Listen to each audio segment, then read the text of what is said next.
L'évolution de la jurisprudence islamique, contexte et développement. La jurisprudence islamique, fiqh, est un domaine essentiel qui régit la vie spirituelle, sociale, économique et politique des musulmans. Elle s'est développée en réponse aux besoins pratiques des communautés musulmanes au fil des siècles, en tenant compte du Coran, de la Sunna, tradition prophétique, et des réalités historiques et culturelles.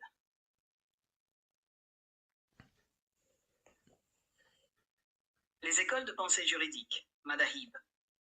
Au fil des siècles, 4 grandes écoles de jurisprudence sunnite ont émergé, chacune avec sa méthodologie et ses interprétations spécifiques.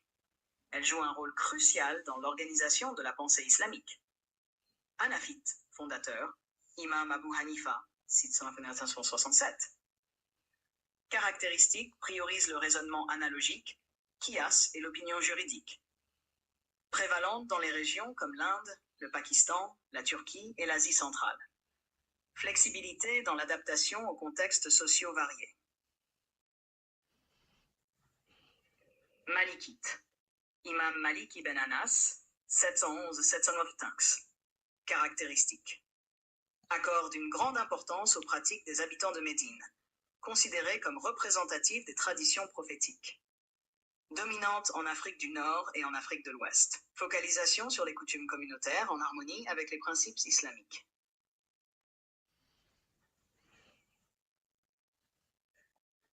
Fondateur, Imam al-Shafi'i, 820.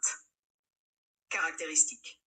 Codifie l'usage du Coran et de la Sunna comme source primaire, suivi par le consensus, ijma et le raisonnement analogique, qiyas. Influente en Indonésie, en Malaisie, en Égypte et au Yémen. Approche équilibrée et méthodique.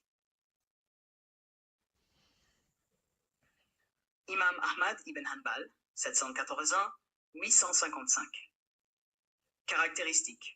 Privilégie une interprétation littérale des textes religieux, prévalente en Arabie Saoudite et dans certaines régions du Golfe.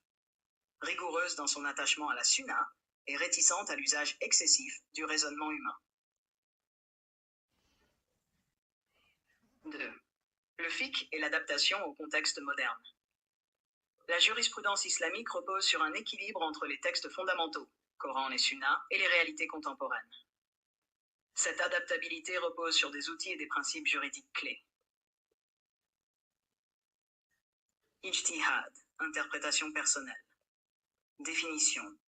L'effort intellectuel déployé par un savant qualifié pour interpréter les textes islamiques face à des situations inédites.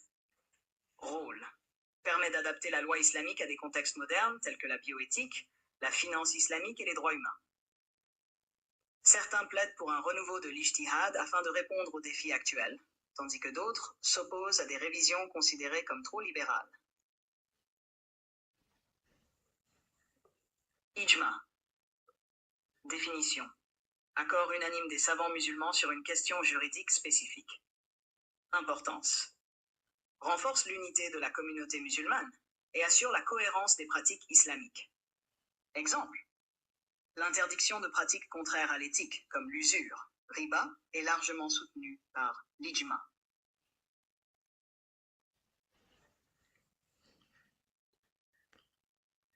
Concept introduit pour répondre aux besoins de la communauté tout en restant fidèle aux principes islamiques.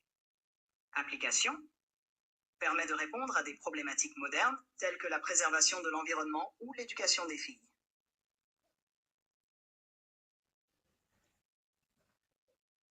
Développement historique et contextuel. Période prophétique et des compagnons. Le prophète Muhammad servait de source directe de guidance, et ses compagnons prenaient des décisions juridiques basées sur ses enseignements. Période des califes bien guidés, 661. Les décisions juridiques étaient adaptées aux nouveaux territoires et cultures rencontrés.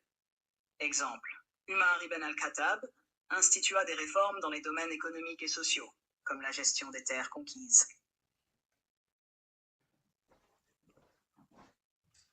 Période classique, 8e-2e siècle.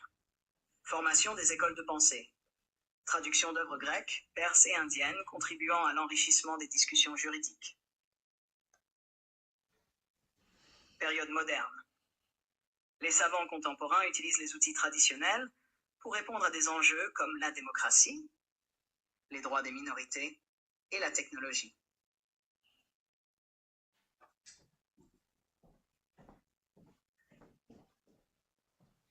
Défis contemporains et jurisprudence, conflit entre tradition et modernité. Comment maintenir l'authenticité tout en relevant les défis modernes? Unité dans la diversité. Assurer une coexistence harmonieuse des diverses interprétations juridiques. Rôle de la technologie. Fatwa numérique et plateformes en ligne facilitent l'accès aux opinions juridiques. Conclusion. La jurisprudence islamique illustre la profondeur et la flexibilité de l'islam dans sa capacité à intégrer les principes divins aux réalités humaines. Les écoles de pensée, l'ijtihad et l'ijma, témoignent de l'effort constant pour maintenir une cohérence spirituelle et sociale, tout en s'adaptant aux besoins changeants de l'humanité.